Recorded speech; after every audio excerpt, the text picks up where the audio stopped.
Imana yarize icyo yibitseho, ngo yarize ingabo zikorera mu mazi, ngo ziragenda, haleluya, ngo zifata amazi, ngo zirayafata aravura. Imana ifite ingabo zivuza amazi akavura, ngo amazi akora urukuta, haleluya. Abisiraheli barambuka, nuca mu mazi ntazagutembana, kuko hari ingabo zikambitse mu mazi zizatuma utarohama. Imana iremeremo abana mu nda yanyu, ibireme, kuko ifite ubwo bubasha, ifite ubwo bushobozi, haleluya. Imishinga yanyu yasenyutse, Imana yongere yizure, kandi nibona atari izakuzamura kuremera indi mishinga mishya. Nimba ubukwe bwarapfuye buzure, kandi nimbona atari uwo muzabana ikuremera undi irabafite. Imana ifite ububasha bwo kubikora no kubisohoza. Niyo utababwira uyu mwuka w'Abamowabu, ufite uyu mwuka w'Abamowabu ashobora guhishurirwa icyo uzaba cyo nyuma y'imyaka 20. Yamara kukibona kikamutera ubwoba kuzaba umuntu ukomeye, kikamutera ubwoba kuzaba umuntu wubaha Imana, hanyuma akakurwanya utari wakigeramo kugira ngo akwicire aho ngaho ahagarika umugambi w'Imana. Imana idufashe kandi tugirire neza cyane kugira ngo dukire uyu mwuka w'Abamowabu. Nuko tuba mu bihe byiza by'amasengesho. Bamwe bavuze ko ngo kwiriza ubusa ngo ari iby'abantu ngo bakennye. Oya, ntago kwiriza ubusa ari iby'abantu bakennye.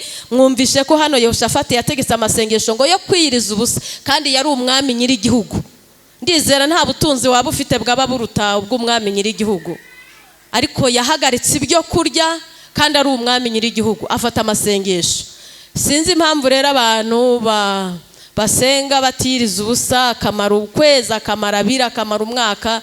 Uko biri kose umwanzi naguhagurukira azagutsinda. Hari umugabo nakunze witwa Gideyoni, ngo ubwo yari ahagurutse kunesha Abamidiyani, ngo Imana yaramubwiye ngo namanuka ajya mu rugerero, ngo kugira ngo yumve ibyo barimo bavuga, ngo amanukane n'umugaragu we Pura, ngo baragenda bageze mu rugerero rw'Abamidiyani, ngo yumva barose inzozi, ngo umwe ararota ngo nabonye ngo irobe rya sayiri ngo ryikubita ku ihema ry'Abamidiyani ngo riratembagara, ngo undi ararotora aravuga ngo iyo ni inkota ya Gideyoni, haleluya. Ngo aza bishyize imbere abishoreye kugira ngo bimuhuze n'umuvandimwe we Esawu, kandi nawe atinda ku musozi asenga kugira ngo Imana imuhindurire izina ry'uburiganya, kuko yariganyije umuvandimwe w'umugisha.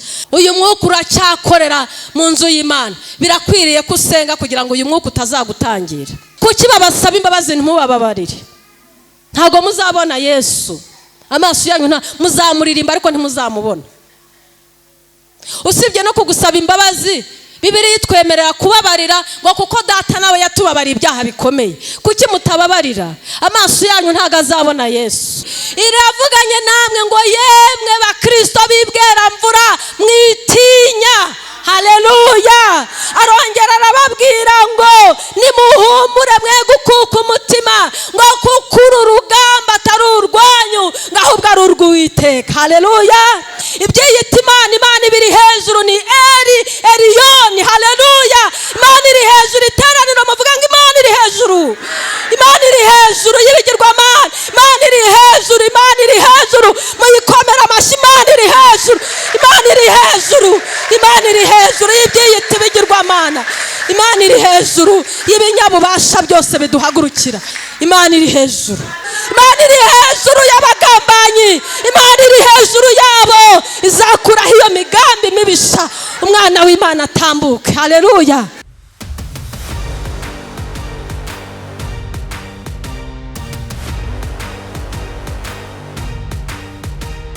Vuga mwami turumva, ugiye guca mu muja wawe nanone. Uwiteka ngaho mukoreshe icyo wagambiriye kumukoresha, natwe tuguteza amatwi, ganza kandi utegeke, tugukomeye amashyi, tuguhaye impundu mu izina ry'umwami wacu Yesu Kristo, amen. Yesu ashimwe, haleluya, haleluya, haleluya. Amazina yanjye nitwa Jacqueline Mukashyaka, bamwe banze ku izina rya Mama Arufa. Ndi umukristo muri paruwasi ya Gasave, ariko itorero ni rya Kumukenke. Nkaba ndi umudiyakoni kuri iryo torero rya Kumukenke. Nshima Imana imbashishije kuza gukora umurimo wayo hano ibweramvura, kandi narabakunze hano ibweramvura. Nabonye muri abanyamasengesho beza. Imana ibahe umugisha. Reka twihute dusome ijambo ry'Imana riboneka mu gitabo cya 2 cy'ibyo ku ngoma, ibice ni 20. Turahera ku murongo wa mbere tugeze ku wa 6, tuze gusimbuka dusome n'uwa 12. Turasoma igitabo cya 2 cy'ibyo ku ngoma, ibice ni 20. Turahera ku murongo wa mbere tugeze ku wa 6, hanyuma tuze gusimbuka dusome n'uwa 12. Reka dusome mu izina rya Yesu. Umutwe w'amagambo uravuga ngo Abayuda baterwa n'Abamowabu, Yehoshafati hafatwa n'ubwoba atakambira Uwiteka. Ngo hanyuma y'ibyo Abamowabu n'Abamoni hamwe n'Abamewonimu batera Yehoshafati bajya kumurwanya. Maze haza abantu babwira Yehoshafati bati, haje ingabo nyinshi ziguteye ziturutse i Siriya hakurya y'inyanja, kandi dore bageze i Hasasoni Tamari, ariho Inegedi. Yehoshafati aratinya, yihata gushaka Uwiteka, ategeka Abayuda bose kwiyiriza ubusa. Abayuda bose baraterana ngo basabe Uwiteka kubatabara, baturuka mu midugudu y'Ubuyuda yose bazanywe no gushaka Uwiteka. Yehoshafati ahagarara mu iteraniro ry'Abayuda n'ab'i Yerusalemu, yari mu nzu y'Uwiteka imbere y'urugo rushya. Arasenga ati, Uwiteka Mana ya basogokuruza bacu, ese si wowe Mana yo mu ijuru, kandi si wowe utegeka abami bose b'abanyamahanga? Mu kuboko kwawe harimo ububasha n'imbaraga bituma nta wagutanga imbere. Dusimbuke ku murongo wa 12. Haravuze ngo, Mana yacu, ntiwakwemera kubahana? Nta mbaraga dufite zarwanya izo ngabo nyinshi ziduteye, kandi tubuze uko twagira, ariko ni wowe duhanze amaso. Imana ihabwe icyubahiro. Imana ishimwe ko turi mu masengesho, mu mazima mu minsi mu masengesho. Ndumva hari nimbe ntibeshye ari 21 muri nibature. Mugakomerezaho n'aya ngaya mwafashe y'iminsi yo kwiriza ubusa. Ni igihe cyiza mwafashe cyo gusenga, kandi Imana ibaha umugisha kuko gusenga bisigaye byarananiranye. Imana ibaha umugisha. Natekereje kuri izi nkuru rero kubera umwanya murimo w'amasengesho, kugira ngo tuganire gusenga ese nicyo bitumariye. Niyo mpamvu aya magambo tugiye kuganira na yahaye intego ivuga ngo, cyangwa se insanganyamatsiko ivuga ngo dusenga amasengesho atera Imana kudutabara. Haleluya. Dusenga amasengesho atera Imana kugira gute?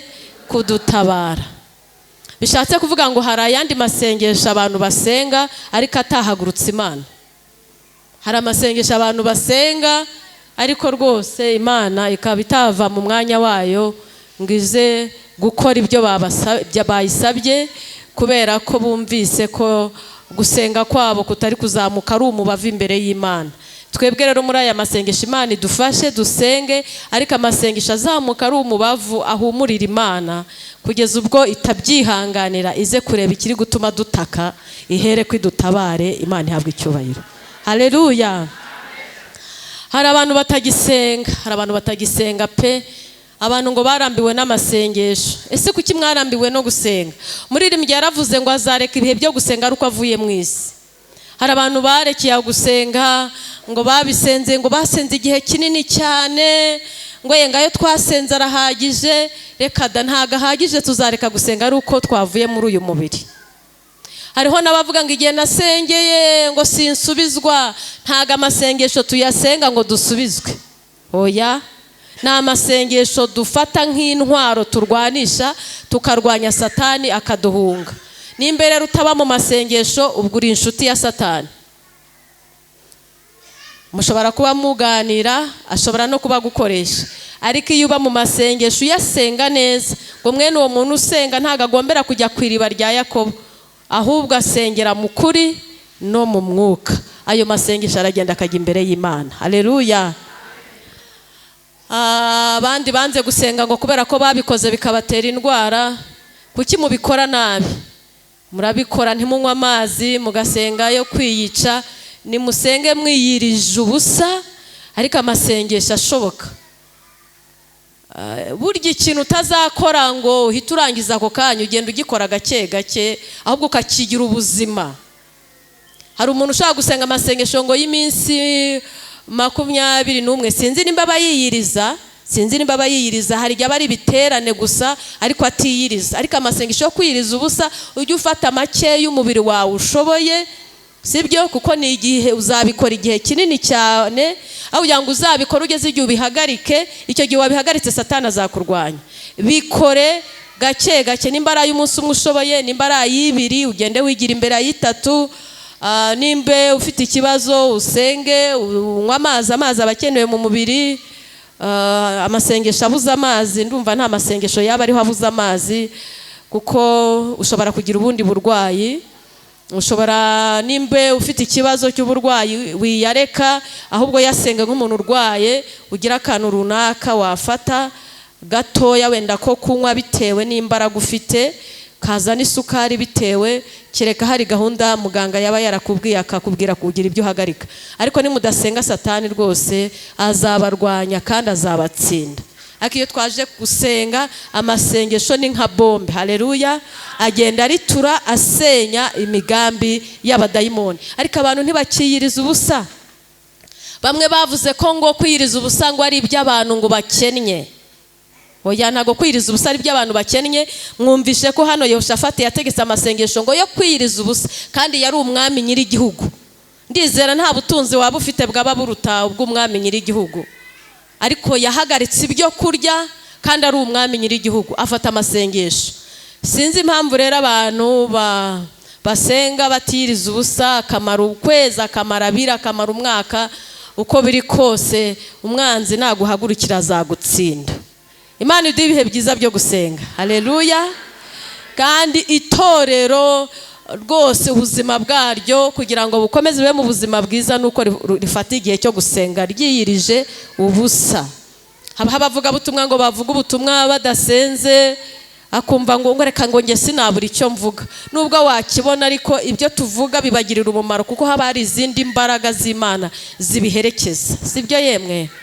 Baririmbye muzi kuririmba nibyo, ariko ntago ari indirimbo zo hanze, ni indirimbo zituma abantu bavuka ubwa kabiri. Ntago wahanga indirimbo ngo urekure 2, 3, 4, 5 nta gusenga wiyirije ubusa. Abantu nyine barazumva bakizihirwa, kuko n'abanyoye ibigage bajya bizihirwa, n'abanyoye za kanyanga bajya bizihirwa, ariko nta kizo ndirimbo zibamarira mu buryo bw'ubugingo. Ariko iyo twasenze biva mu kunezerwa, indirimbo zikatugeza mu mwanya wo kuduhindura, haleluya.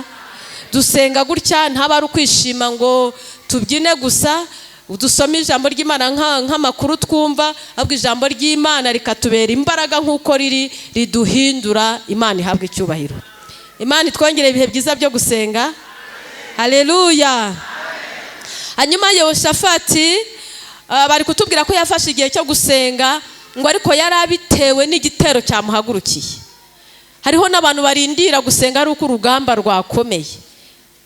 Ntago ari byo. Ba mu buzima bw'ubusabane n'Imana bw'amasengesho, hanyuma nunaterwa na Satani ujye gutabaza Imana, ariko muziranye musanzwe mufitanye ubushuti. Imana idushoboze kugira ubuzima bw'ubusabane, kandi dusabana n'Imana mu bihe byo gusenga, haleluya. Ntago dusenga kuko twasohowe mu nzu, ntago dusenga kuko twabuze urubyaro, ahubwo ibihe byose by'umukristo no kuba mu masengesho, haleluya. Mu gihe runaka cyo gusenga kikarangira, ukajya mu kazi ugakora.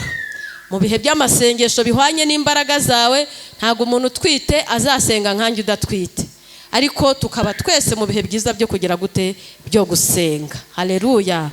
Yehoshafati rero yafashe amasengesho, ngo ariko hari byari byamuteye ubwoba, ngo yari yatewe n'amahanga, ngo yari yatewe n'Abamoni, aterwa n'Abamowabu, ngaterwa n'abo ku musozi wa Seyiri, bavuze ngo ni Abamewonimu, ariko hari igihe banabita kuri uwo musozi wa Seyiri, hari igihe babita ngo ni Abedomu, nabo mu muryango wa Esawu.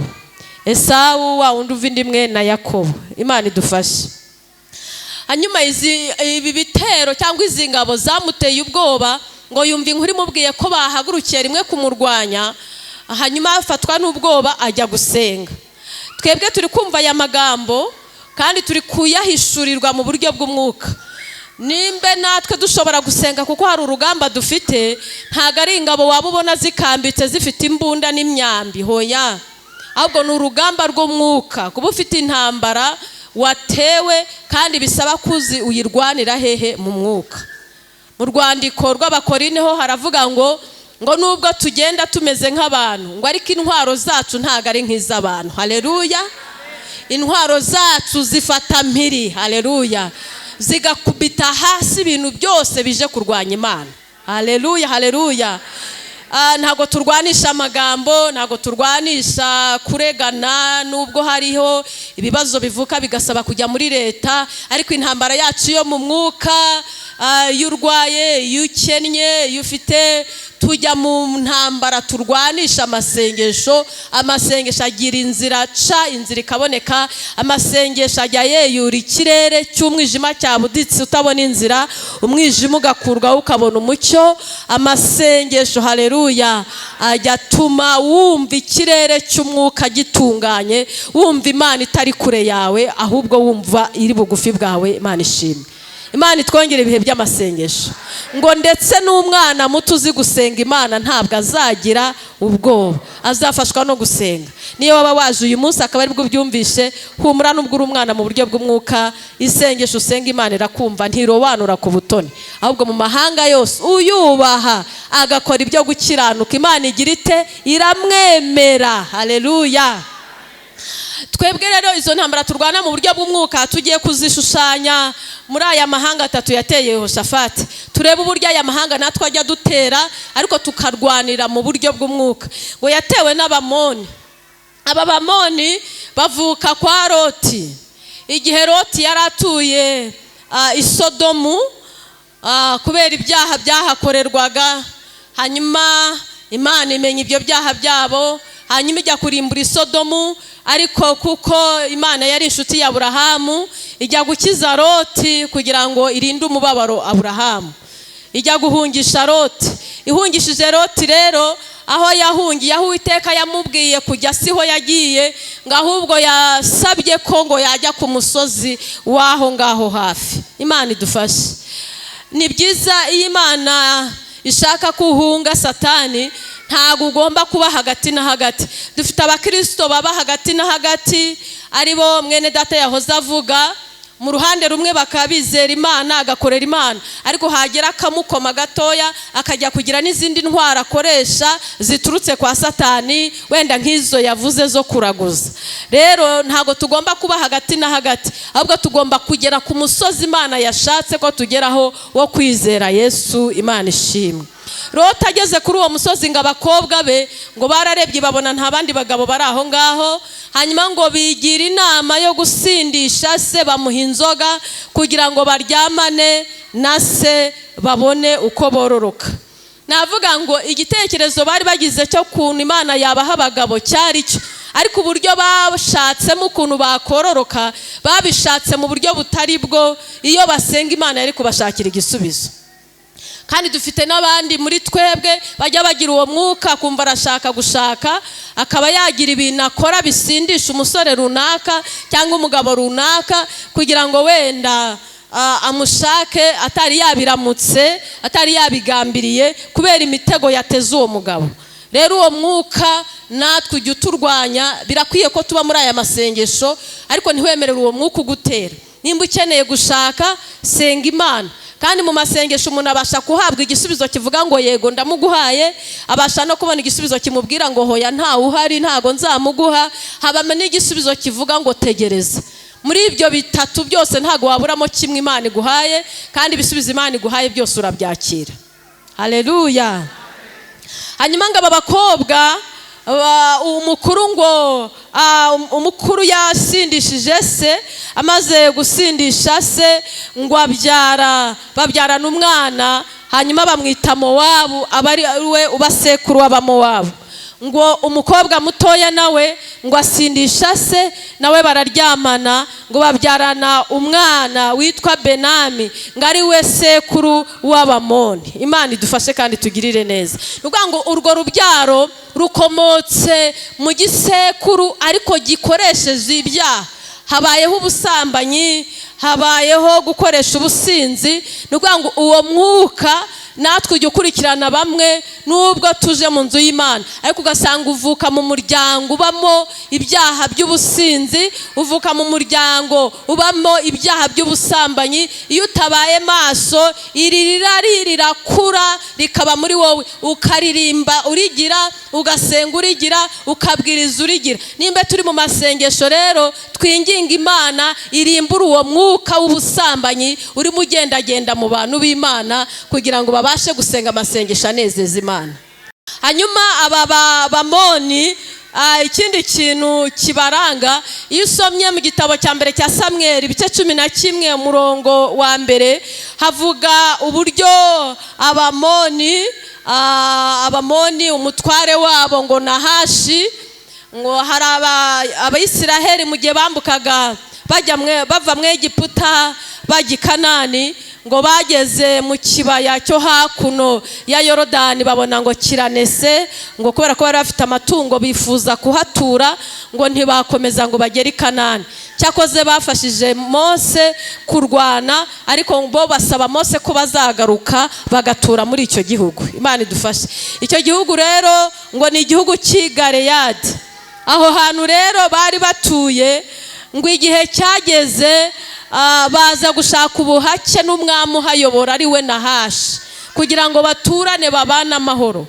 Ariko bageze kuri Nahashi aramubwira, ari we mwami w'Abamoni, arababwira ngo kugira ngo dusinyane amasezerano kugira ngo tubane amahoro, ngo nuko mbanogoramo ijisho ry'iburyo, ngo kugira ngo nshyire igitutsi ku Bisiraheli. Mu buryo bwacu bw'umwuka, kunogorwamo amaso ni ukuba mu buzima butareba. Kandi Yesu yigizaga y'Abafarisayo, arababwira ngo nyamara nubwo bigaragara ko mufite amaso ariko ntimureba, iyo bayagira baba barahishuriwe Yesu ko ari Kristo, ko ari Mesiya. Haleluya. Ko ari we wasinyiye kugira ngo aze kubahuza n'Imana. Imana idufashe. Ariko ntago babyizeye kubera amaso yabo yarahumye. Rero ni igisuzuguriro kuba uvuga ngo uri umuntu ukijijwe ariko amaso yawe ahumye, utabasha kugira ibyo uhishurirwa ngo umenye, utabasha kugira ibyo wumva, utabasha kugira irindi yerekwa. Imana idufashe. Utabasha kugira amaso atandukanya ikibi n'icyiza. Bishatse kuvuga ngo uwo mwuka w'Abamoni uba warakurwanyije ukaguhumisha amaso. Imana ibahumura amaso. Murashaka kureba? Cyangwa hari igihe uvuga uti si bungu babonye hari ubumuga bwo kutabona dufite, ariko ndi kuvuga amaso y'umwuka. Haleluya. Kandi aya maso y'umwuka niyo aha itorero agaciro. Mu gihe warebaga ukaba utakireba ufite igihombo. Mu gihe wavuganaga n'Imana ifite uburyo ivugana n'abantu mu buryo butandukanye. Mwiyerekwa birashoboka ko ari ukumva ijwi. Ubwo buryo bwo guhishurirwa ayo maso yandi duhabwa n'Imana niko gaciro, nicyo kintu cy'agaciro Kristo agenda duha, kitubashisha kumenya inzira ikwiriye, kitubashisha kumenya ibyanduye n'ibitanduye, kibasha ayo maso abasha kudutandukanyiriza amayoberane y'abadayimoni. Imana idufashe. Hanyuma rero Abamoni ngo gahunda zabo ni ukugenda zinogoramo Abakristo amaso, bakagenda badafite amaso areba, ku buryo hari igihe yibwira ko ari mu rugendo, ariko ngo agenda urugendo rwo kwizengurukaho akibwira ko ari ku Gisiyoni, nyamara yahindukira agasanga aho yarari niho akiri. Imana iduhe urugendo rujya mu gihugu cyo mu ijuru. Haleluya. Hanyuma wenda we yatewe ubwoba nuko bahagurukiza amacumu n'inkota n'ibyo birwanisho barwanishaga iki gihe, ariko natwe dutewe ubwoba abanyamasengesho kuba dufite abanyamasengesho batakerekwa, ku buryo ushobora gutumira umuvugabutumwa afite abagore nk'abarindwi ntubimbone, kuko yaje yivuga gusa ngo ndi umukristo, ibyo bikakwemeza ko ari umukristo. Birakwiriye ko tugira ihishurirwa. sibyo yemwe? Za mbaraga turimo turwana nazo z'abarungi, iyo myuka mibi y'ahantu hatagaragara iracyakora. Kugira ngo rero Imana ibashe kuyidukiza, nuko tuyinginga muri aya masengesho ikaduhumura amaso, kugira ngo umuntu naza imbere naho yaba atwaye ibitabo bingahe bya Bibiliya, Imana igukore ku maso, iguhishurire neza ko ari intumwa y'Imana cyangwa ari intumwa ya Satani. Ese mugize inyota yuko Imana yaduhumura amaso? Haleluya! Muri aya masengesho Imana iduhumura amaso. Birababaje cyane, birababaje kugira ngo ugendane n'umuntu umwaka, mugendane imyaka 2 utari wamenya ko ari umupfumu. Birababaje, ni igisuzuguriro ku itorero. Imana iduhumura amaso. Izi mbaraga ziteye ubwoba nta kindi kizazidukiza nk'uko Yehoshafati yafashe amasengesho yo kwiyiriza ubusa. Natwe uko twabikoze twiyiriza ubusa, abanonaha n'abigiye kizaza, ikizadukiza uwo mwuka w'Abamowabu ni ukuba mu bihe byo gusenga twiyirije ubusa. Haleluya!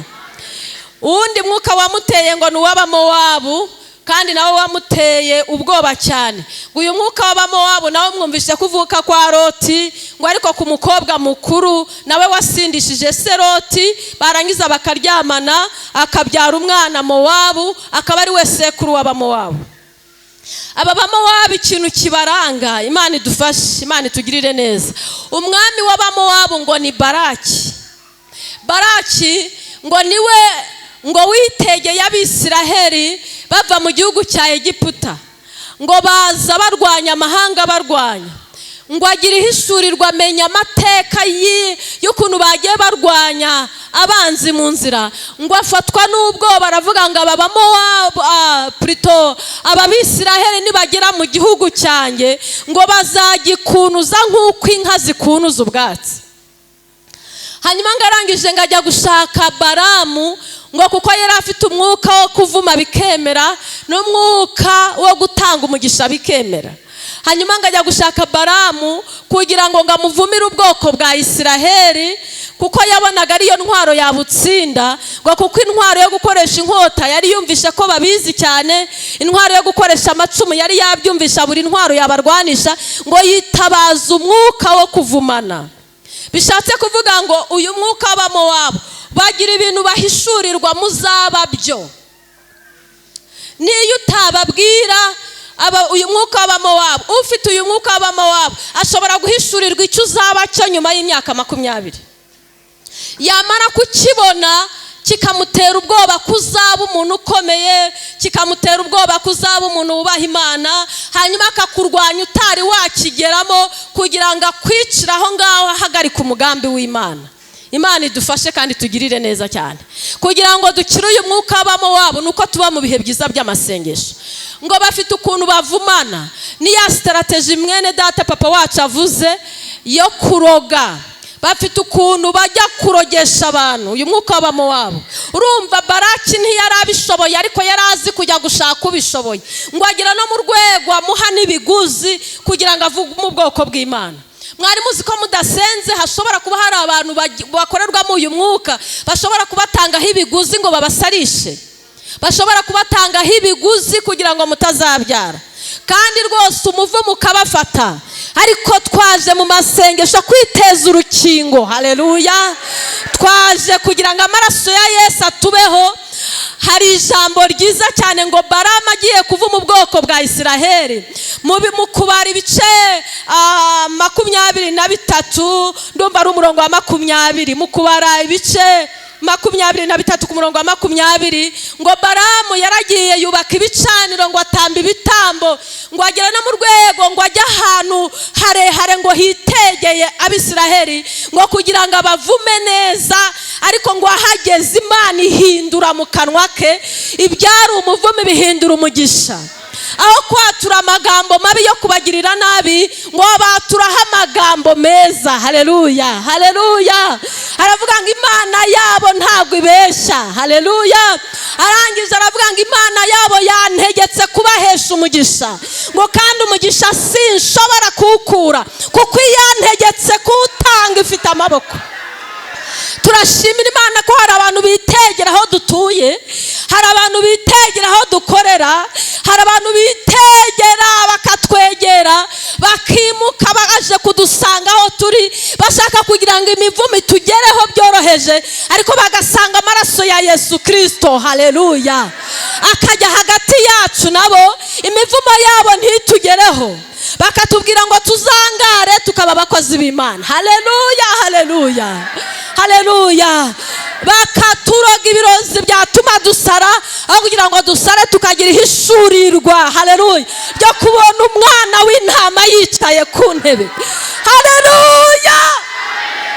Umwuka bamo wabuvumana. Burya hari ibintu bavuma, bakakuvuma ukagira icyangira, umugabo akakwibagirwa. Burya bakuvumira abana ishuri bakaryanga. Burya bakuvuma rwose nawe ubwawe gukora ukumva sina ngombwa gukora, ukicara udakora kandi ufite ibyo wakora biguteza imbere, bakagutwara ubwenge. Ariko iyo twaje mu masengesho, haleluya, dufata mpiri ibyo birere by'abadayimoni batwoherereza, tukabigomorera Kristo kugira ngo dukomeze tuba abana b'Imana. Haleluya, haleluya. Uyu mwuka w'amo wabo nawo wumvishe ko ari umwuka w'ubusambanyi, nawo Imana idufashe. Uyu mwuka w'ubusambanyi uri gukwira cyane ku buryo utagitinya abakecuru, ntugitinya abasaza. Uyu mwuka w'ubusambanyi ntugitinya ingaragu, ntugitinya ingimbi. Uyu mwuka w'ubusambanyi ugeze ahantu kure, no mu bahanuzi usigaye urimo, mu bavuga butumwa usigaye urimo, intebe hose yarahicaye mu baririmbyi. Mwuka w'ubusambanyi ufite imbaraga, uri kwirukanka. Reka mbabwire bene data, nitutaba mu masengesho ngo Imana ikubite imenaguriza imbaraga z'ubusambanyi, Uwiteka atube bugufi kandi adutabare. Haleluya, haleluya. Hari umugabo nakunze witwa Gideyoni, ngo ubwo yari ahagurutse kunesha abamidiyani, ngo Imana yaramubwiye ngo namanuka ajya mu rugerero, ngo kugira ngo yumve ibyo barimo bavuga, ngo amanukane n'umugaragu we Pura. Ngo baragenda bageze mu rugerero rw'abamidiyani, ngo yumva barose inzozi, ngo umwe ararota ngo nabonye ngo irobe rya sayiri ngo ryikubita ku ihema ry'abamidiyani ngo riratembagara. Ngo undi ararotora aravuga ngo iyo ni inkota ya Gideyoni. Haleluya, haleluya.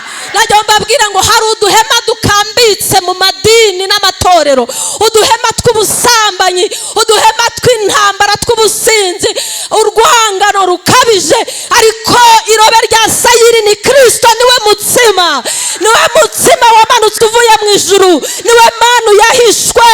Kristo yorurukiye mu madini, Kristo yorurukiye mu matorero gusenya ubuhema bw'abadayimoni bw'ubusambanyi, agasohora kugira ngo abantu b'Imana bere bahinduke, kuko abana b'Imana ntibakora icyaha. Twabyawe n'Imana kubwa Yesu Kristo, haleluya. Tubyarwa n'ijambo riratweza, riraduhindura. Kuki musambana muri abana b'Imana? Kuki musambana? Ni izi mbaraga zabateye. Ariko ubwo turi mu masengesho, haleluya, Imana itwike uyu mwuka w'ubusambanyi uri kwangiza abantu. Haleluya. Uyu mwuka w'ubusinzi, Paulo yigize abaza Abagalatiya ati ninde wabaroze ko mwatangije iby'umwuka none mukamuherutse ibya kamere?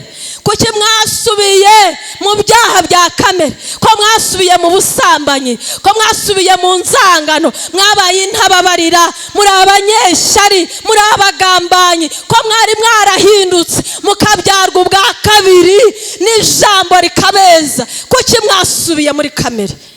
Imana iduha imbaraga z'amasengesho kugira ngo iki gitero cyateye itorero Kristo akinyeganyeze. Niwe mutsima, haleluya, niwe mutsima abantu bariye bagira ubugingo. Imana nihabwe icyubahiro. Haleluya, haleluya.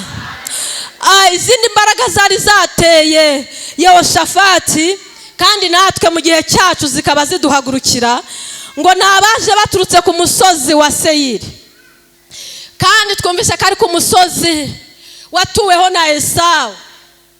Bavuga ngo ni Edomu, ngo kubera ko yavutse ari urutuku, ngo afite ibyoya byinshi.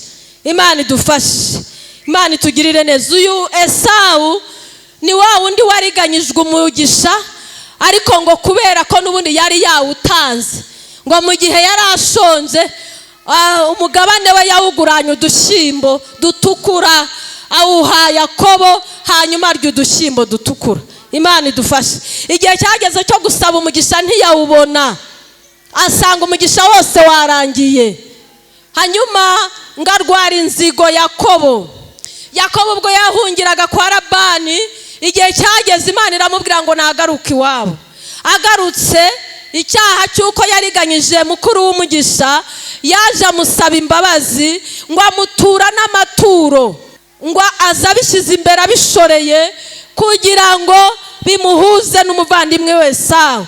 Kandi nawe atinda ku musozi asenga kugira ngo Imana imuhindurire izina ry'uburiganya, kuko yariganyije umuvandimwe w'umugisha. Navuga ngo yari arimo yezwa, ngo akirana na marayika, ngo yanga kumurekura kugeza igihe amubajije uwo ari we. Aramubwira ngo ni Yakobo, aramubwira ngo uri Yakobo koko, ariko aramubwira ngo uhinduriwe izina, ntabwo ukiri Yakobo ahubwo uri Isiraheli. Imana imukuraho urubanza rwo kuriganya umuvandimwe, ariko ahera ko ajya no kwiyunga n'umuvandimwe. Dufite abantu baba hano mu materaniro kandi bakuzuzwa cyane, ariko afite murumuna we yariganyije isambu, afite umuvandimwe yabeshyeye ikintu gikomeye, bakamwanga mu muryango yaramubeshyeye. Ukaba wicaye ahangaha ngo uri kuzuzwa. Uri kuzuzwa iki?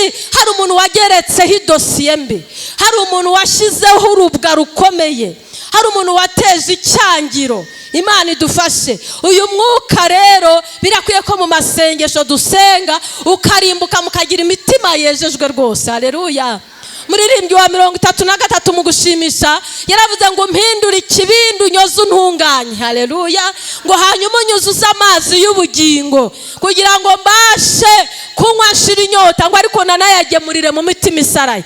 Kuki mugira imitima yumye kandi mugashaka kugemurira abandi? Murabagemurira iki ko imitima yanyu yumye? Ko mutegereye Imana ngo ibeze ibyaha byanyu. Muri mwe harimo inzangano n'ubugambanyi no kubeshyerana. Ayo mazi uri bugemure ni mazi kikari ibirohwa. Mubwire Yesu abeze, namara kubeza no kubatunganya arabuzuza umwuka wera, mugemura amazi afutse. Imana nihabwe icyubahiro.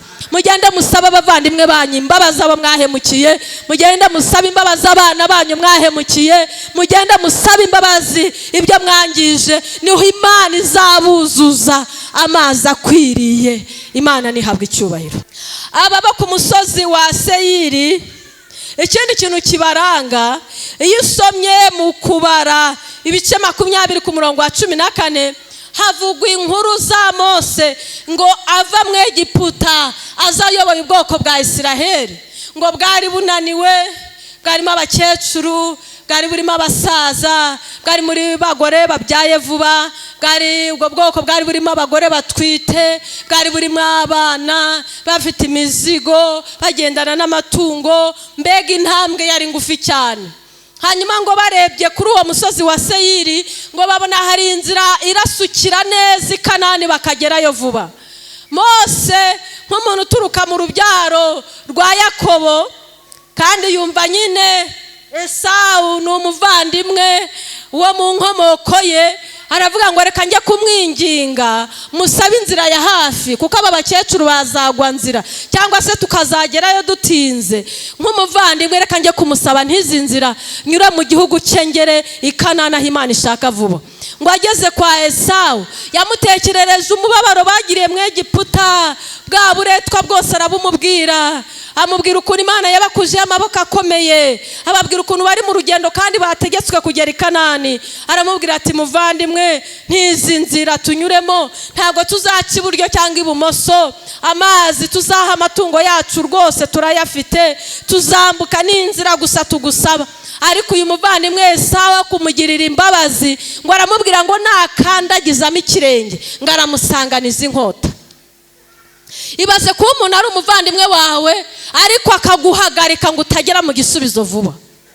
Kuba umuntu mwarabatirijwe rimwe ariko inzira yakugeraho uruhukira, inzira yakugeza aho ubonera akazi, inzira yakugeza aho utera imbere, yarangiza akayiteramo imihati ngo kugira ngo utazatambuka, kandi ari umuvandimwe. kandi akabyiganira mikoro, agashaka kubyiganira ku ntebe z'imbere, akabyiganira kwiyerekana ko ari umuntu w'Imana, ariko afite abantu yatangiriye, afite abantu yahemukiye, afite abantu yabeshye bakabirukana mu kazi. Hari abamwatseho ubufasha bwabageza heza bufite akabubima, ariko yarangiza twatera ngo ngende umukristo akadufasha kuzamura ijwi rihanitse rya mbere. Uyu mwuka uracyakorera mu nzu y'Imana. Birakwiriye ko usenga kugira ngo uyu mwuka utazagutangira, kandi wazakubuza ubwami bw'Imana. Ntibikangwa ngo waririmbye nyinshi, ntibikangwa ngo wakijijwe kera. Birakwiriye kuba maso. Uyu mwuka w'ishyari, uyu mwuka wo kutababarira. Esawu ntago yari yarababariye Yakobo nubwo yamusabye imbabazi. Kuki babasaba imbabazi ntimubababarire? Ntago muzabona Yesu. Amaso yanyu muzamuririmba ariko ntimuzamubona. Usibye no kugusaba imbabazi, Bibiliya itwemerera kubabarira ngo kuko data nawe yatubabariye ibyaha bikomeye. Kuki mutababarira? Amaso yanyu ntago azabona Yesu. Yego uravuga ngo ibintu bankoreye birakomeye, umuntu yangiriye nabi, umuntu yarampemukiye, koko biragaragara, biranumvikana koko, ariko mwene data, nshuti y'umusaraba, Bibiliya iravuga ngo tubabarire ngo kuko data natwe yatubabariye ibyaha byacu. Nta kindi gisubizo kiri hejuru y'ibyo bagukoreye bibi, ni ukubabarira. Muri aya masengesho waka imbaraga zishoboza umutima wawe kubabarira baguhemukiye. Hari intego mufite muri nibature mu byakozwe n'intumwa igice cya mbere ku murongo w'8, haravuga ngo icyakora muzahabwa imbaraga umwuka wera nabamanukira, muzaba abagabo bo kumpamya i Yerusalemu, i Yudaya, i Samariya no ku mpera y'isi. Nta kundi guhamya Yesu ni ukumuhamiriza imbere y'abo bantu babahemukiye, mwebwe mukabababarira, mukabereka ubumuntu, nubwo bo baberetse ubunyamaswa, ariko mwebwe mukabereka ubumuntu, mukabereka ko mwahindutse, mukabereka ko mubarusha kumenya Yesu. Haleluya! Ibyo muzabakorera bizababwiriza ubwabyo mutavuze menshi. Imana idufashe. Abafite inzigo z'ababyeyi babo batabahaye iminani, abafite inzigo z'abatware babo ngo babahemukiye, ntabwo uzabona ubwami. Bibiliya iravuga ngo nitubabarire. Ntabwo twabyishoboza kuko warababaye inshuti. Mama warababaye, warahemukiye, urababara papa, warababaye, ariko ikizabigushoboza kugira ngo ubabarire muri aya masengesho, usaba umwuka wera yoroshe umutima wawe, agira ibintu akamuramo, uvuga uti ndashaka kuzabona Yesu. Imana ishimwe, Imana nihabwa icyubahiro. Ntabwo ziteye ubwoba uko ari eshatu ziri kunyeganyeza itorero. Birakwiriye ko twebwe banyamasengesho twaje gusenga izi mbaraga zose tuziterura tukazereka Yesu, kugira ngo zose azifate mpiri, kugira ngo zose azikureho, kugira ngo dukomeze tuba abantu b'Imana, n'abatari bakizwa bakizwe, n'abatari bamumenya bamumenye. Tubwire abantu baze kwa Yesu kuko ari umunyembaraga, kandi ngo yazanywe no gushaka icyazimiye. Abo ngabo bafite ibyaha nibashaka, arashaka kubazana, kandi nawe urimo, kugira ngo uza kubabarire kandi azaguha ubugingo buhoraho. Imana ishimwe. Izi mbaraga rero ngo zateye ubwoba Yehoshafati, afata amasengesho yiyiriza ubusa. Sinzi impamvu tuyiriza ubusa n'inshuro usambanye kugira ngo Imana igukize uwo mwuka. Sinzi impamvu, nubwo mwihannye ngo ntimuraguza, reka ugerayo urwara umutwe utinde gukira, urebe kudasubirayo, kugira ngo ibi byaha ubinesha. Nuko winjira mu masengesho, Imana ikaguha imbaraga zo kunesha. Haleluya! Yehoshafati yinjiye mu masengesho afatanya n'Abisiraheli, ariko Yehoshafati yasenze neza isengesho shaka ko tuganiraho, nakunze cyane. Yasenze isengesho ariko avuga Imana neza. Dufite abantu batajya bavuga Imana neza. Ngo yarabanje yiyunga n'Imana, ngo kubera ko ngo hari igihe yigize atabara Ahabu, kandi urabizi Ahabu ko yari umwanzi w'Uwiteka, yari yarashatse Yezebeli, ngo hanyuma aratandukira basenga ibigirwamana. Yehoshafati arangije amutabara ku rugamba, ngo igihe yatabaraga Ramoti y'i Galeyadi, Imana imutumaho umuhanuzi iramubwira ngo ni gute watabaye umwanzi wanjye? Ubu dufite abakristo bajya bashyigikira abagambanyi, bakabashyigikira mu nama z'ubugambanyi. Kuki ujya kwifatanya n'abantu babi? Zaburi iravuga ya mbere ngo hahirwa umuntu udakurikiza imigambi y'ababi, ntiyicarane n'abakobanyi, ntahagarane n'abanyabyaha. Kuki wifatanya n'abapagani? Yehoshafati Imana yaramugaye, ariko iyo usomye hano mu gitabo cya kabiri cy'ibyo ku ngoma ibice 19 ku murongo wa 7 ubona ariho asaba imbabazi Imana, abivuga mu magambo abwira Abisiraheli ngo bose bajye bubaha Uwiteka, ngo kandi ngo bakore ibyo gukiranuka, ngo kandi bayubahe kuko ngo icyubahiro ari icyayo nta wundi izagiha. Haleluya. Mbere yuko duhamagara Imana ngo idukize izo mbaraga zitubuza imigisha, izo mbaraga batuvuma ngo turware indwara zidakira, izo mbaraga zidutwarira abana bakamera nk'aho bibagiwe indangagaciro z'Abanyarwanda, ni ukuvuga ngo kugira ngo dutabaze Imana idutabare ni ukubanza kwisuzuma ko umutima wawe utagiye kure y'Imana, ukabanza ukiyungana n'Imana. Haleluya. Arangije kwiyungana n'Imana ngo avuga Imana neza, ngo ayibutse icyubahiro cyayo. Mwebwe mujya gusenga nabi, mwarangiza kubera ibibazo mufite mugasenga amasengesho avuga Imana nabi, mugasenga amasengesho ayikina ku mubyimba, ayibwira ko yabinaniwe, ayibwira ko yabanze, yabaretse, yabataye. Ariko Yehoshafati mu rugamba we yatatse Imana, yirengagije ibibazo ko bifite, avuga Imana neza, ayibutsa ko ari Imana nyamana. Haleluya. Ayibutsa ko ari umwami w'abami. Haleluya. Igenda ibyiyumvamo, irongera ikabyiyumvamo, ngo irongere ngo ayibutsa ko mu kuboko kwayo ngo harimo ububasha n'imbaraga, irongera ibyiyumvamo. Haleluya. Haleluya. Kandi ngarongera yibutsa amasezerano yavuganye nabo ngo ko umuntu uzarambura ibiganza yerekeje inzu y'Imana iri Yerusalemu, ngo afite icyago cyamuteye, abari icyorezo cyateye cyangwa inzara, ngo Imana izururukira kumva uwo muntu uri gusenga ikamutabara.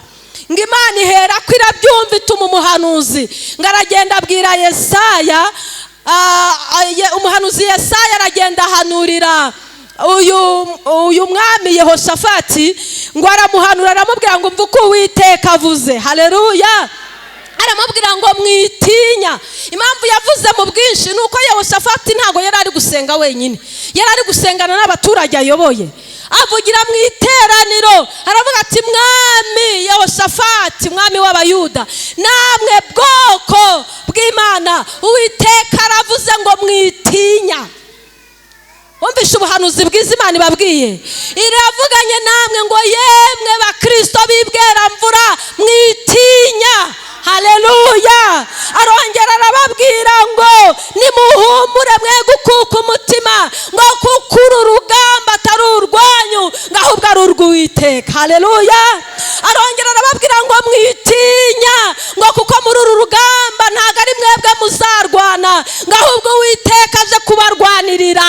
Uwiteka aje kurwanirira abakristo bibwera mvura, Uwiteka aje kubarwanirira aho mukorera, Uwiteka aje kubarwanirira mu ngo zanyu, Uwiteka aje kubarwanirira mu bana banyu. Mwitinya nubwo ngo hari abo bamowabu baroga bavumana, mwitinya nubwo hari abamoni, mwitinya nubwo hari abo ku musozi Seyiri babatangiriye, mwitinya, Uwiteka aje kubarwanirira. Nimba ufite umutima utunganiye Imana, Imana iraza mu ruhande rwawe kugukiza ayo maboko yaguhagurukiye. Imana nihabwe icyubahiro. Haleluya. Icyo nakundiye Imana, igira ibintu bibiri. Igira imvugo yayo, ibwira umuntu agahumurizwa. Iyo imaze kuvuga ihita ikurikizaho icyo gushyira mu bikorwa ibyo yavuganye nawe. Ikimara kuvugana na Yehoshafati, yakurikijeho icyo gushyira mu bikorwa bwa bubasha Yehoshafati yavuze ifite n'imbaraga ifite, yahise ibishyira mu bikorwa. Imana ihabwe icyubahiro. Icyerekana ko Imana ifite ububasha, iyo usomye mu Befeso igice cya mbere ku murongo wa 11 haravuga ngo Imana ikora byose nk'uko ibishaka, ngo mu mutima wayo. Imana ikora ibyo ishaka. Iyo yagambire kugukiza iragukiza, iyo yagambire kugutambutsa iragutambutsa, iyo yagambire kukwimanira kwimana. Ntikangwa n'ingabo zaguhagurukiye. Imana ifite ububasha bwo gukumira no kumenagura imbaraga zose n'uburakari bwaguhagurukiye, igakubita hasi ibyo bihome by'umwanzi, hanyuma nawe ukarambura amaboko ugashima kuko Imana igutabaye. Imana ihabwe icyubahiro. Ubwo bubasha yifitemo n'imbaraga yifitemo nibyo byayihaye izina rivuga ngo Elohimu, bivuga ngo Imana y'inyabushobozi. Haleluya. Imana yacu ni Elohimu, Imana y'inyabushobozi. Ngo ni Eleliyoni, ngo Imana iri hejuru, Imana iri hejuru y'izindi mana zose. Ibyiyita Imana ibiri hejuru ni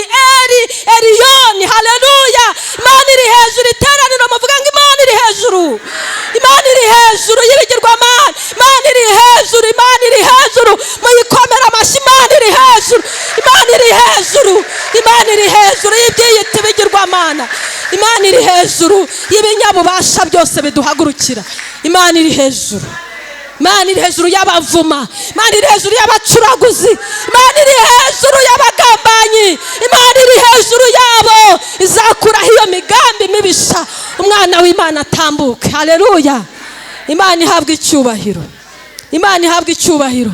Ngo kwivuga ko ifite imbaraga, hari ikiyitera kugira imbaraga. Ntabwo umuntu yavuga ngo afite imbaraga adafite icyo ahereyeho. Hari igihe aba afite umuryango ashingiraho, wenda bakavuga bati ubukwe ntibuzamugora atafite imbaraga, baba bashatse kuvuga ngo afite amaboko azamushyigikira. Ntabwo Imana yakwitwa inyembaraga idafite ibintu biyishyigikira. Ifite ingabo ubwayo ziyishyigikira kandi niyo yaziremye. Haleluya. Ifite ingabo zitojwe, ifite ingabo zizi kurwana, ifite ingabo ziyihagije mu bikoresho. Ntabwo Imana igitira ingabo, ntabwo Imana igitira ibikoresho. Imana irihagije, ni inyembaraga, ni inyembaraga kukurwanirira. Kuki ufite ubwoba? Kuki ufite ubwoba? Kuki wabuze ihumure? Kuki uri gutaka nk'umugore uri kunda? Ese umurengezi wawe wamubuze? Imana irahari kukurwanirira, ni nyir'ububasha, ni nyir'imbaraga, ibyibitseho kugira ngo igutabare. Ahubwo yarakubuze ngo mubiganire mu masengesho, yarakubuze kugira ngo wihane ibyaha mugendane, ikurwanirire. Imana itugirire neza. Ifite ingabo zirwanira mu mazi. Tugiye kureba ingabo ifite. Ifite ingabo zirwanira mu mazi. Ngo Abisiraheli ubwo bageraga ku nyanja itukura babuze inzira, ngo abanyegiputa barabashungera babona ahantu babafatira. Ariko Imana ibwira Mose ngo icecekere, uraza kureba uburyo ndwana. Icecekere, uraza kureba agakiza nkuzaniye. Imana yarize icyo yibitseho, ngo yarize ingabo zikorera mu mazi, ngo ziragenda. Haleluya. Ngo zifata amazi, ngo zirayafata aravura. Imana ifite ingabo zivuza amazi akavura, ngo amazi akora urukuta. Haleluya. Abisiraheli barambuka, nuca mu mazi ntazagutembana, kuko hari ingabo zikambitse mu mazi zizatuma utarohama.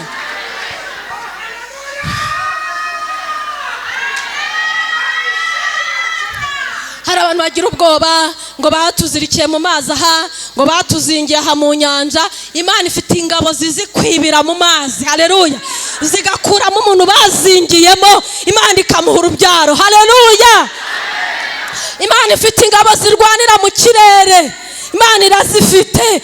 Ngo ubwo yazaga gutabara Daniyeli, ngo ubwo yari ari mu masengesho, Imana yohereza igisubizo ngo irangize igiha Gaburiyeli, ngo ageze mu kirere ngo atangirwa n'ubwami bw'ubumede n'ubuperesi. Daniyeli ategereza igisubizo arakibura, aguma mu masengesho. Kumbe Imana yohereza igisubizo, ariko raporo igera mu ijuru ko Daniyeli yabuze igisubizo. Raporo igera mu ijuru ko Daniyeli atabonye icyo Imana yamuhaye. Raporo ujya usenga uzamure raporo ko ibyo Imana yavuganye nawe itabiguhaye. Zamura raporo, bwira Imana ko itabikugejejeho. Ahari Gaburiyeli hari ingabo zamutangiriye mu kirere, ngo ariko ijuru, haleluya, rihamagara umugaba w'ingabo ngo Mikayire ushinzwe ingabo. Haleluya. Haleluya. Haleluya. Ngo Mikayire arururuka, ngo abohora Gaburiyeli. Amaze kumubohora ati genda ugeze message kuri Daniyeli. Amusanga mu cyumba cy'amasengesho Gaburiyeli, arabamubwira ati bandumye ndatangirwa, ariko nje kukubwira ko ibisubizo byawe bije. Hanyuma ngo marayika wundi Mikayire arabimanukana ibisubizo bimugezaho. Muze duhamagara Imana yohereza ingabo zikomeye zibohora ibisubizo byacu. Abadayimoni bafatiye nzira, zibohoza ibyo Imana yavuganye nawe.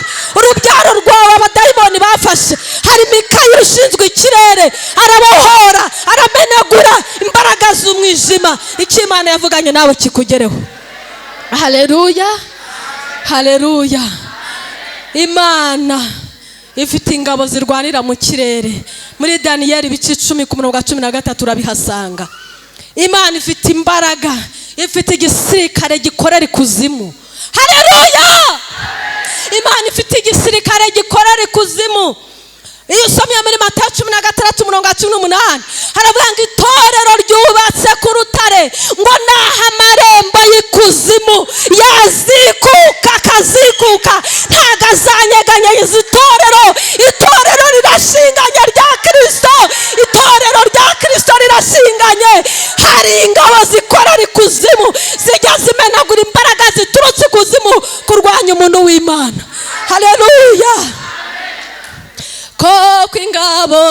satani irako tudafite umwami zadu ati yemwe ndaje nimukomere undi hamwe namwe ni wabashobora. Haleluya. Ariko mana uzi ko Imana ifite n'ingabo zikorera ku butaka, irazifite pe, irazifite. Iyo usomye muri Yesaya 40 ku murongo wa 31 haravuga ngo abasore b'imigenda bazagenda baruhe, ngo bazanacogora, ngo hari igihe banagwa, ngo ariko abategereza Uwiteka. Haleluya. Ngo bazasubizwamo imbaraga nshya, ngo bazatumbagira mu kirere, ngo bagurukisha amababa nk'ibisiga, ngo baziruka be kunanirwa, ngo bazagenda be gucogora. Imana ishimwe. Hari igihe Imana ireba ikabona babamo wabo bagutegeye ku butaka, hari ibintu bakambikije mu marembo unyuramo, hari ibintu bashize mu mayira ngo kugira ngo nuhakandagira bigutwika ibirenge. Ijuru ryarangiza ryabona watezwe aho ugeze hateze nyine, Imana ikaguha amababa ukaguruka ukabirenga. Hari waririmbye ngo tugenda tubisimbuka, tugenda tubisimbuka, tugenda tubisimbuka, kubera ko hari amababa, hari imbaraga z'Umwuka Wera ziduterura. Ukumva Imana irakubwiye ngo hari ibyo warenze, ngo ariko mbitesheje agaciro. Haleluya. Imana itesha agaciro ibintu mwatambutse, kuko hari izindi mbaraga zibazamura kugira ngo mashe gutambuka. Nta n'umwe uzagwa nzira. Imana ifite imbaraga, abasirikare batojwe, ntago ari abiga kurwana, baratojwe, bafite ibikoresho, ntibarangara, ntibamudahusha, bazi gukubita bagahamya mu cyico. Abo bakorera ikuzimu bakamenagura imbaraga, bategura imitego iri ku butaka. Abo bakorera mu kirere, inkuba bakohereje mu kirere, izi ngabo zirahari ngo zisaba izo nkuba zigasama imirabyo. Imana yaduhaye ingabo, haleluya, zikorera mu mazi, zikazamuramo ubwenge bw'abana banyu, bagasubira mu ishuri bakiga. Imana igakurayo ingo zanyu zizikiyeyo, ziboheyeyo, ingo zikongera zikaba amahoro. Nimukomera Imana amashyi, kuko ni Imana ifite ububasha, Imana ifite imbaraga, ni Ereriyoni, ni Adonayi, ni Imana ishoboye byose, ni Imana iri hejuru y'ibigirwamana byose.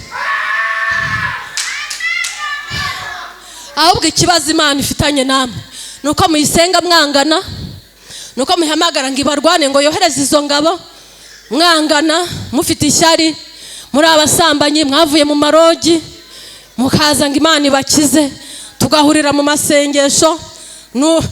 Bimwe bahoze batubwira, wavuye mu bapfumu uje no gusenga Imana yera, ufite ibintu wisize. Abandi bataye kwizera, nk'uko papa yahoze avuga, bataye kwizera. Iyo basenge ngo Imana irabohoye bumva bidakoretse, ngombe bashaka ibintu bisiga, ngombe bafite amagambo bavuga ntaza yariyo. Ese bakozi b'Imana musige musenga mute? Musige mushaka indodo muzirika abantu ngo niho Imana ibazinguye. Ijambo ryayo ryonyine ribohora umuntu, utagombye kugira ibintu mugeraho, utagombye kugira ibintu musiga. Imana yacu irabohora umuntu akabohora. Kuki muvanga? Kuki muvanga? Kuki musenga ikigirwamana cya Ekroni? Kuki musenga ikigirwamana cya Ekroni? Mu Isiraheli nta Mana ihari ivuga, nta Mana ihari bohora abagore bakabyara, nta Mana ihari zingura abakobwa bagashaka, nta Mana ihari itanga imigisha. Imana mu Isiraheli, Imana yacu, Imana twizeye, Imana twaboneye muri Kristo Yesu, Imana irazingura, Imana itanga akazi, Imana itanga ubwenge, Imana itanga promosiyo, Imana itanga ubutunzi. Ariko ni Imana ihana. Muyisenge muyubaha, muyisenge muciye bugufi, muhinda imishyitsi, nibwo izabagirira neza. Ndashoje, mwakire neza ijambo ry'Imana. Imana ifite ububasha, Imana ifite ububasha n'imbaraga. Nagira ngo sengera, duhombeke amaso, witekerezeho. Emere kidahari igira gute? Irakirema. Imana yacu irashoboye, iremera abana mu nda zanyu.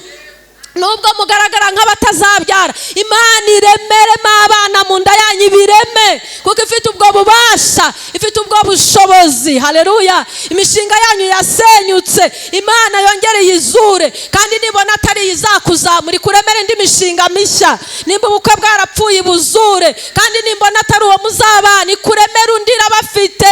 Imana ifite ububasha bwo kubikora no kubisohoza. Imana nihabwa icyubahiro. Imana yacu Imana y'imbaraga, Imana ifite ubutware, Imana ifite ububasha, Imana ihanga muri misozi, Imana yibira mu mazi igakura y'abatabitseyo, Imana ibohora abamanitswe ahantu, Imana ifite imbaraga zo gutegura imitego. Yesu Kristo ntama w'Imana. Hari abarwaye indwara zivuzwa no kwa muganga, hari abarwaye indwara z'abadayimoni. Turasenze ngo izi ndwara zose uzihagarike, izi ndwara zose uzikureho, izi ndwara zose uzikize. Buri dogiteri bohora imigisha y'aba bantu bananiwe gutera imbere kubera ibibarwanya, bagira icyo bafata bakayoberwa aho kigiye. Ariko ndasenze, Mana ishoboye byose, baha umugisha mu mikorere, mu mishinga yabo, iterambere mu izina rya Yesu. Ubakize ubumuga bwose, ubahamagara amazima, bagenda bakoresha amaboko, biteze imbere mu izina rya Yesu. Abaguye turasenze ngo babyuke, hari imbaraga zabananije, bakuriye mu ntege nkeya. Umwanzi ye kubishima hejuru, nubwo baguye babyuke, bagirire neza. Abafite ingo zasenyutse, ngwino uzubake, ngwino uzubake, ngwino uzubake. Uhindura imitima y'aba bamama, uhindura imitima y'aba bagabo, bahuze, bagira ubumwe, bakorere hamwe, guhimana bikurweho, bubaka urugo, bubaka iterambere ry'igihugu. Ndasenze mu izina rya Yesu, ukomeze utanga urukundo mu bakristo, basurane, bafashanye, bahugurane, basengerane mu izina rya Yesu Kristo.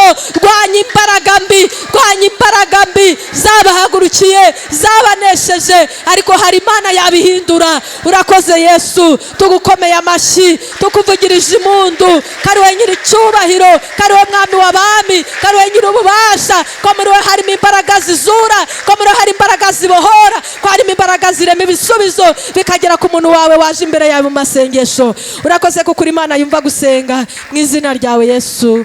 Amen, amen.